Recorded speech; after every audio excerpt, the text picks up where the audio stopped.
Welcome to Angry Me Production. Today we have a special guest, Jason Sigler from Austin, who lived here for his high school years and went abroad after that, came back for a couple of months. And today our topic is social media. He is an advocate of being off of it because of certain things which he'll explain, and we are going to discuss how social media works in your benefit and is a crutch at the same time. Yeah. Well, to be fair, I'm not against anybody using social media. I had it for a long time. I saw it do great things as far as keeping people in touch with people from their past. I started it initially to reconnect with people from around here. Yeah. When I joined the military and I left in '97. Yeah, we lost all kind of contact with you for like 20 years. Yeah, right? I was gone for almost 20 years to the day before I finally showed back up.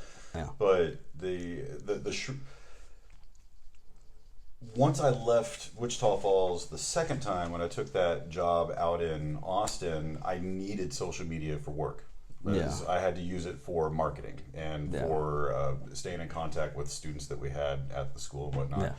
But I kept saying to myself, if I ever leave this job, I'm decommissioning my social media accounts because there's so much negativity. I have an addictive personality, and if I'm around negativity, then I start to get negative. And it's hard for me to stay positive sometimes because, let's face it, sometimes life sucks. Well, that's the what is it called? The program set up for is actually boosts hateful stuff for you to see. It's part of the there's actually a word for it. I can't think of the word for it, but I understand what you're talking about. Much similar to the way your news media outlets Google will always show you all of the bad stuff that's going on because, well, that's news. That's what most people want to see. They want to see that train wreck that just happened in order to make their own life feel better. Yeah. They're looking for ways to produce that dopamine hit in your brain that makes you feel that moment of euphoria, which keeps you coming back for more. Well, I got a like on this photograph. Oh, I feel good. I'm going to upload another one. I want to see who's going to like my shit now. And they actually did a study in Australia about that, and it is that euphoria where you're talking about, and they're actually Facebook, Instagram are and the works. I don't know if they're actually going to do it, is to get rid of that because of the addiction of it. Yeah. But it's also like getting rid of all the alcohol like we did in Prohibition era. One of the problems that I had with it was, once I left that company where I was required to have social media for work in and of itself, I decided, I'm going to hang on to this account because it became my source of collecting memes. I got a pretty good meme game. I make them. I was collecting them, and I got a kick out of it. I would find something that I thought was hysterically funny, and I'd post it up to kind of laugh with everybody else about it. But it wasn't until I posted a specific meme that was anti-religious. Well, I can't say anti-religious. It was more or less anti-Christian. Sorry, I'm an atheist, guys. If that hurts your feelings, I don't care about your feelings. So when I posted that, a lot of my friends, like even devout Christians, were laughing. I was like, oh, that's funny. And it's funny because it's satire, right? Yeah. Well, there was another group that saw that particular post that got really upset with me, and they were demanding, you need to take that down. I thought, no, this is mine. I don't put it up there for you. I put it up there for me. And then one of the comments made was, and this is a direct quote, God shall not be mocked. And this was said by somebody who, within the previous couple of days, was mocking another religion. So I said, it's only okay if I'm mocking a religion that's not yours. But when you turn around and you look at me and you say, if you say to me, I can't put something up like that because it's against my religion, I'm fine with that. But when you say to me, you can't post that because it's against my religion, well, fuck you. Yeah, well, that's what we also covered in council culture, to where it's mob mentality. Yeah. Well, at the end of the day, the short of the long, what ended up, that was the catalyst that made me decide, you know what, I've had it with this shit. I don't need social media anymore. Everybody that, I That looked and at we my usually friends say, list. we usually just feed you the means anyways. Yeah. Well, I mean, I looked at my friends list and I had like 700 plus friends that I hadn't talked to in like 20 years. Yeah. So I was like, okay, Or you so need- I or- reach out to these people, or they'd reach out to me and go, oh, hey, it's nice to see you. They send me a friend request, and I'd accept it. And I was expecting us to use the platform for what it was intended, which is, Yeah. excuse me, networking. But then I'd never hear from these people. I was like, well, what, over the past 20 years, you haven't been impactful to my life. I'm clearly not impactful to yours. Why the hell am I doing this? So, and then I also look at it and I see all the negative shit that's getting posted up there. A lot of it is coming from multimedia or from news outlets, and I look at it and I kind of got tired of having to watch CNN, Fox News, BBC, and all these other news networks to sift through all their bullshit to find the truth. Or basically, you're just watching a battle on screen. Yeah, That's I basically just- it. And it's a virtual battle. It's a was virtual battle. exhausting. Yeah, it's a virtual battle to the point where right now we're at a point where, hey, if you're not in my realm of thinking, we can't be friends anymore. And we were and those two people were probably best friends and did everything for each other to the point to where they saved their lives. And as soon as they get to that instance, they just drop that person, treat that person like a piece of crap. And it's like me and Michael right now. He is an atheist. I am Baptist. I am not going to get rid of these two people right here because their views on Christianity is totally different from mine. You do not believe what I believe? Hey, good for you. You have your own opinion. We are not going to go out and create havoc unless someone crosses us to the point where we're going to mess up your world. Well, I think it kind of comes back to a phrase that we had when I was in the dog training community, and that was that the only thing two dog trainers are going to agree on is what the third one's doing wrong.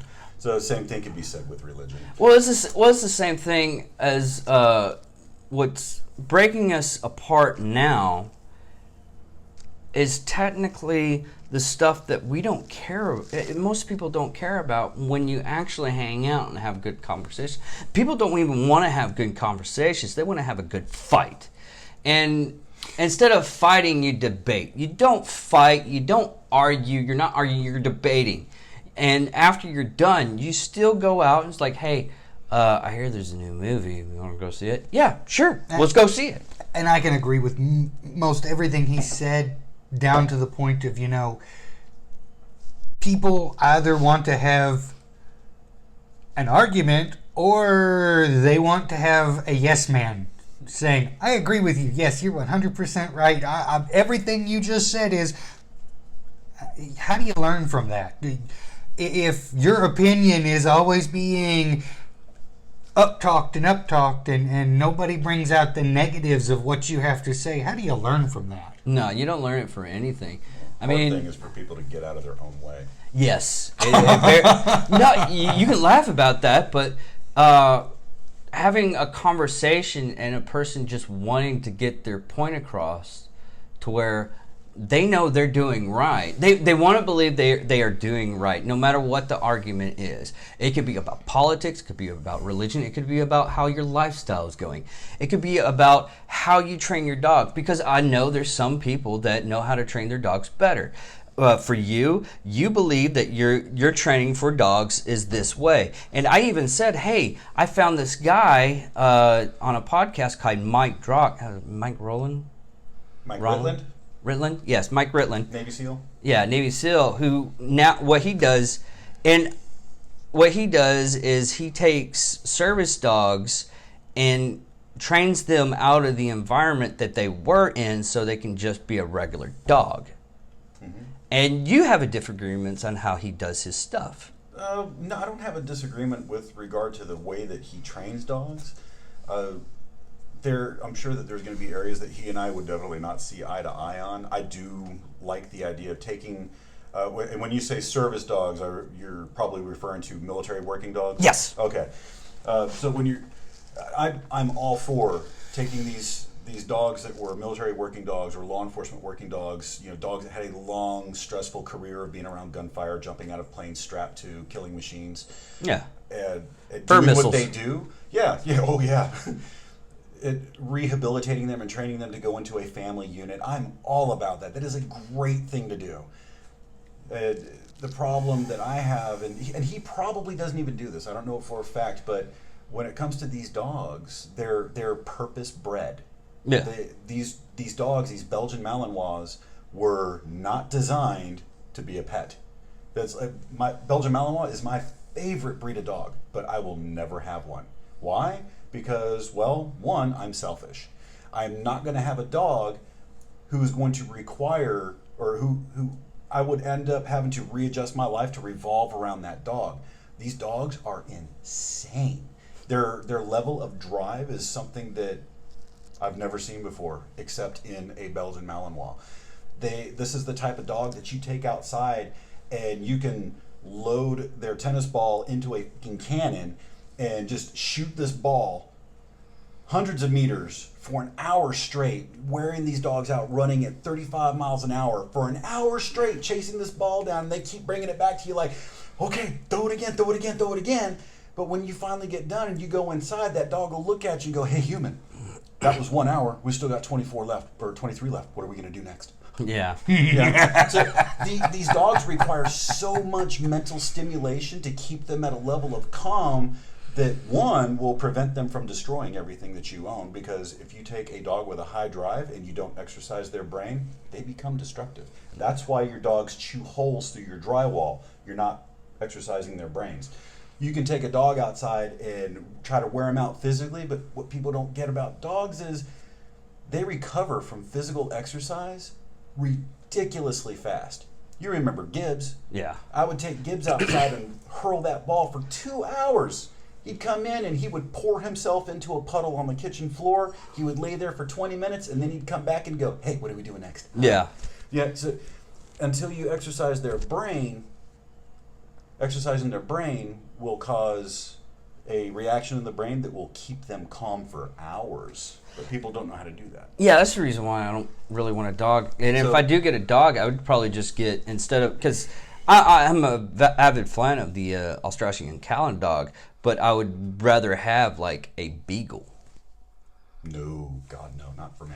But that was kind of a really long way for me to basically say, and he's probably already doing this, but when you're adopting these dogs out, or when you're adopting any dog out, really, it's got to go to a very specific family unit. Yeah, they set up basically adoption. So Yeah, it's basically like almost like a kid, but Yeah. for dogs. I do believe we've slightly gotten off topic here. No. Well, Since we're already off topic, I noticed this when we first started filming. For a few minutes there, when you were fucking with your beard, I half expected you to look at David and ask him to try to snatch the pebble from your hand. I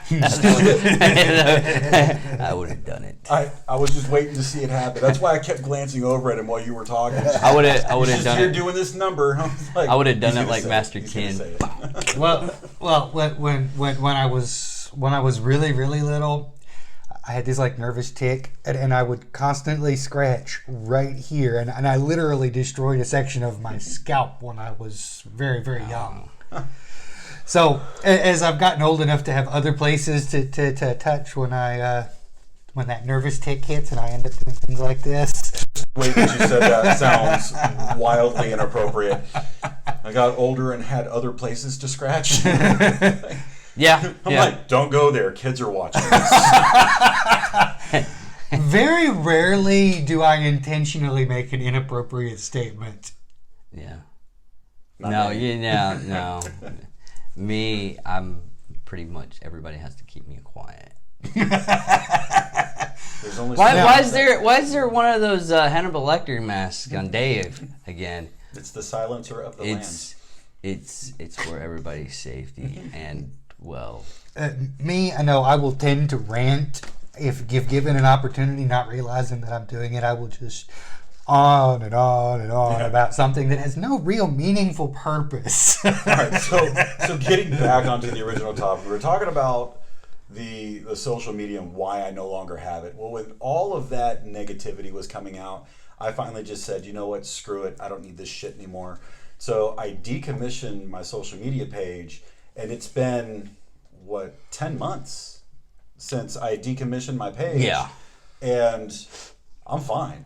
Anybody that I correspond with, like, I still have the Messenger, so I Well, Messenger's a license. But I call people, I text them, I'll receive messages on Messenger, but as far as needing the social media platform, I really don't.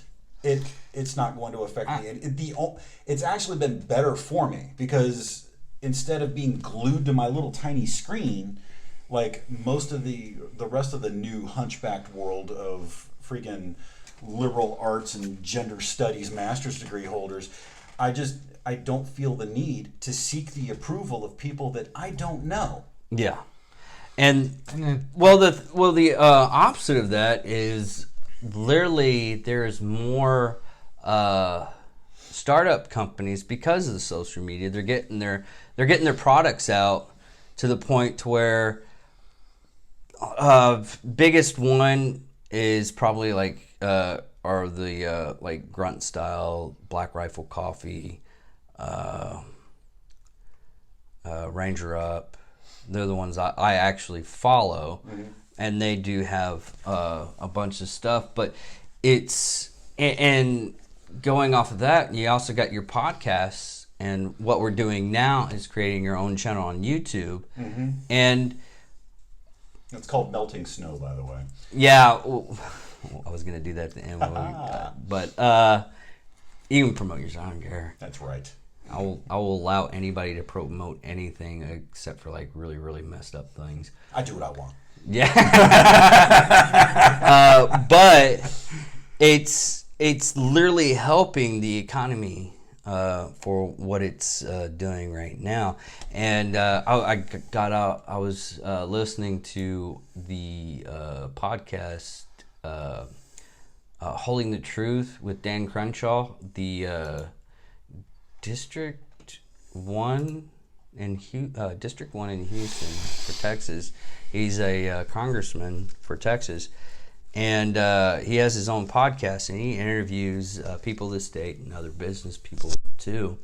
And he was talking about FCC and the net neutrality. And it's been a couple of days, so I'm probably getting all of this wrong. But what he was talking about is how they got rid of a lot of the regulations for better competition. And we are in a capitalist society, even though a lot of people want us to be socialists and ruin what we have that is great. But what we're doing now is basically we can make a business without actually having the business. You don't have to have a storefront anymore. Oh, because you can have a warehouse full of your products, and you could just sell everything online only. And there's a lot of companies, especially subscription-based companies, that are really great. I mean, you can get a bar of soap as big as your freaking head. You know how hard it is to get even a bar of soap anymore? Everything's liquid. It's basically laundry detergent that you're washing yourself to. I do it too. I can argue about that. But having an actual bar of soap is good, especially if it's as big as your head, and you're having like 4 or 5 months of not having to buy another soap. I think the only thing I would use a bar of soap as big as my head for is not allowed to be spoken of in public. Yeah. Thank God. Yeah. Don't talk about that. I will rub your stomach. Before you get a bed sheet, toss it in. We talked about this, don't we? But even nowadays, I'm starting to feel mildly uncomfortable. Even nowadays, you can order a bed online. We won't name what companies because we want sponsorship. We want money for this. So there's a lot of companies that do good, and they actually have it to where they have charity groups that they help out with in their community. And that's the thing. nowadays is we're having communities help each other out. There's a lot of bad things on Facebook, but there's also a lot of good things on any social media, Facebook, Instagram. I still don't understand the whole Instagram model thing, but those types of people are making money. And here's the thing.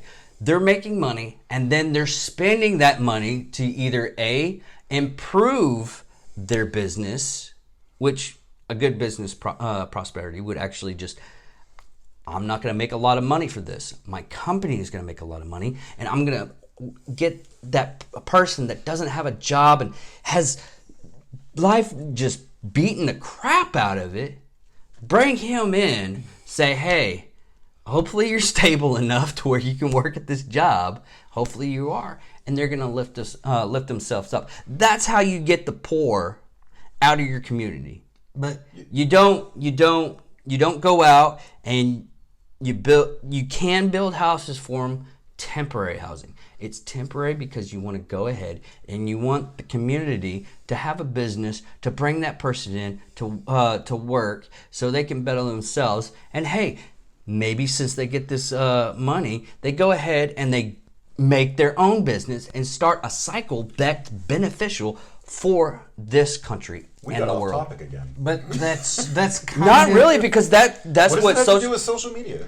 Because okay, what if you can create your own business Okay. and you do all that? Okay. That's what you're going. That's what should be any kind of end goal. Where's social media at in that though? social okay. media becomes your not only your advertising outlet but also your So it's your marketing vehicle. Yeah. yes, Okay. it's your medium by which you get to your customers. It is your storefront. Yeah. Okay. So That you're makes not sense. going. You're not going to the mall. You're not going to. Speaking of, I'm surprised Psych Center's still open. I'm surprised there's malls in general still open. But Amazon's breaking it in to where it's. I mean, you can get your product within a day. we're not talking bad about social media in this. Yeah. It's social media has a lot of pros and cons. Yeah. And if people would take the time to observe the negative side of any situation, not just social media, we can always come up with ways to make it better, to reduce the amount of negatives that are there. Now, whereas Jason here was saying, yes, it is addictive to be on social media. Yeah. Really I is. myself personally have never seen much use for social media. It really was. It You really also was can't addictive even when I go had it. into a That's why I got casino. rid of it. Yeah, no, I don't like casinos either. There's too many blinky lights. Yeah. I'm sorry. I interrupted you really bad. That was why I got rid of it. It was addictive, but I just really got tired of all the negativity that was swarming it. Yeah. Like, you can't post anything funny or anything heartwarming to your wall, so to speak, without offending somebody. Well, And, that you was- know, whenever I would post shit and I would get comments about how what I said was offensive or I hurt somebody's feelings. Let me make something abundantly clear to you guys, anybody watching, is that when I had that shit and I put it up on the wall, when it came to my message that I was trying to get out and your feelings, I don't give a shit about your feelings. Like, at all. Yeah. Because at that point, it wasn't about you. If what I said offended you, well, you get to be offended. That's the whole freedom of speech. I can say what the hell I want, when I want, and how I want. If you don't like how I say it, well, that's on you. Yeah. Uh, But they're talking with something like that right now, especially in the EU. They're talking to where if someone gets offended, they're trying to get it to where it's hate speech. Hang on, my level of geek just kicked in when you said EU. Are you saying European Union or Extended Universe? European Union, Jason. I just wanted to make sure we were on the same track. There you go. All right. We're on the same track. But they're getting it to where if you say something that one person believes that is hate speech, especially in Britain, Britain's world's worst, there's people that literally had their lives destroyed over something stupid. And they also have it to where, like, I'm also talking about If a me culture and- who as a whole looks like they could eat an apple through a chain link fence. yeah, that's true. Okay. I see that. But say me and Michael had a photo. We're just taking a photo. We go out and we see the Leaning Tower of Pisa. And we get a photo taken. Jason is in the background. Nowadays, over in Europe, they have to literally mark out his face, because if he finds his photo online on one of our Instagrams, Facebooks, Twitter, whatever social media you use, he can sue us. Because he didn't agree to be in that photo. Yeah. Which, I hate to tell you this, accidents happen. You know, it's called a photobomb for a reason. Furthermore, and this is my biggest thing, the argument that I've had with someone else about social media. Social media is a public domain. It's a lot like saying, well, I put this message out there and I'm ticked off that, you know, everybody else is irritated about my message. Well, so be it. If you're driving your car around and you stuck the same message on the hood of your car, what are you going to say? It's the same difference. On the internet, that social media is a vehicle for you to get out to other people. Your car is a vehicle for you to get around in public. And I guarantee, if you put an image on your car and you expect it to not be seen and commented on, or you expect people to have proper comments versus whatever they've got to say, you're forgetting that you're showing it to everybody. Don't put something on social media that you want to only be seen by a couple of people, or vice versa. You know, you're not going to put a naked picture of yourself on the hood of your car. Don't put it on social media. Yeah. Well, it gets down to that where it's the bottom basement person. Oh my God, this YouTube channel sucks. I can't believe you are trying to make me watch this. Why don't you just get a hobo and have him throw his feces into my face? That's how bad this is. Oh, the keyboard warriors. Oh, yeah. Well, you know, there's also always that whole general... Well, now it's not even keyboard warriors, it's social justice warriors. If you don't agree with it, there's two different things you can look at. One, if it's a form of hate speech, where basically the only thing I'm going to classify as hate speech is like certain religious organizations in the South recently have actually been going online and declaring, we should go kill all the gays. We should go kill all the blacks because... Really? That's a thing? Yes, that is a thing. They're actually saying that? Yeah, Yes. Westminster Baptist Church. They do that all the fucking time. But anyways, Yeah, dude, it's a freaking... anybody who says we should go kill somebody because they're different, that's hate speech. It's a different thing to say I disagree with you because that's different. A West Memphis. But anybody who wants to go online and advocate for the murder of any other individual simply because they are different from you, that should be classified as hate speech. Anything beyond that, that's not hate speech. I mean, yeah, it may be angry and obnoxious, but... Yeah. Because in all reality, any group deserves to live their lives, whatever it is. And Everybody's entitled to their own opinion, regardless of how right, wrong, or warped as it may be. right, Yeah. as long as they're not hurting you, don't actively seek out ways to hurt them. Yeah. And if we all lived by that simple principle, the world would be a better place. See, if I was on social media and I saw that someone had posted that, I would meme the hell out of them. Oh, yeah. I really would. 'Cause I used to do that for a colleague of mine that's got his dog training thing, and he's always getting a lot of haters. Mm-hmm. And they would write in on his wall, and like they would respond to a post and say, I demand you take this down. You know, and I'm like, but it's his fucking wall. If you don't want to see his shit, don't go to his page. So when they would do that, I would just I would kind of do one of these numbers. Oh, okay, let me pull up my meme generator, and I would just let them have it until they finally either stopped with their comments or left the forum completely. Or blocked me.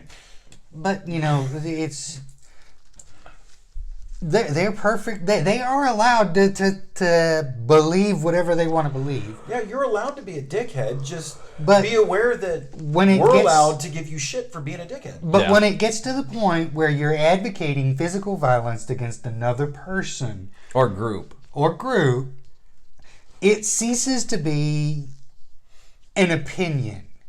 You're now instigating violence, and unnecessarily at that. Well, that's even through That combat. But like for years, and it's true even now, my immediate go-to for conflict resolution of any kind is violence.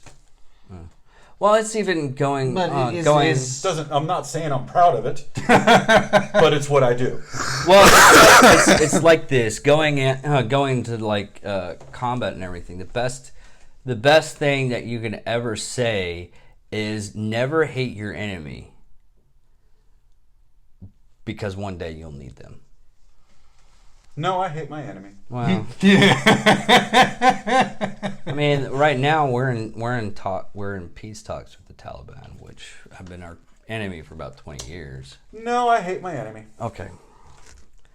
There's no in between with that. Yeah, I'm pretty one-sided with that. I've actually met the Taliban, and Okay. that involved a very one-sided conversation. Every time that me and the guys had met with them, I'm not a fan. Is that like trying to get your stuff back from a monkey that steals it? No, and it wasn't my stuff. Well, it you was just my buddy's paid- watch. Oh, okay. Well, basically, you trade. If a monkey tries to steal your stuff, you basically trade it for a 5.56. Usually works. I'm not going to shoot a monkey over a watch. I don't know about that. What he's talking about is years back, my first trip to Thailand. My buddy had his watch stolen by a monkey as we were coming down the brow of the ship. this monkey like running across people, and it's like, "Oh, cool, monkey, ha!" And it's sitting on my buddy's shoulder, and he's like, "Oh, look at the monkey!" And he's scratching, he's playing with the monkey, like rubbing his belly, and this monkey's going, "Ha ha ha ha ha!" And then ran off, and buddy's like, "Yeah, it's a good. That little bastard stole my watch." That was the night that we got drunk with a baby elephant. That's when you go against my general rule of never hand a hand grenade to a monkey. Pull the pin. Why would you hand a canned grenade to anybody? Hand grenade Oh, to a a hand monkey. grenade. Yeah, I wouldn't do that either. Yeah, pull the pin, hold the lever. Trade you watch. Nice shiny ball. Come on. That's probably what goes back to you, and he's talking about making traps and just imagining a exploding moose. Yeah. That's where that thought came from. Yeah. That's where.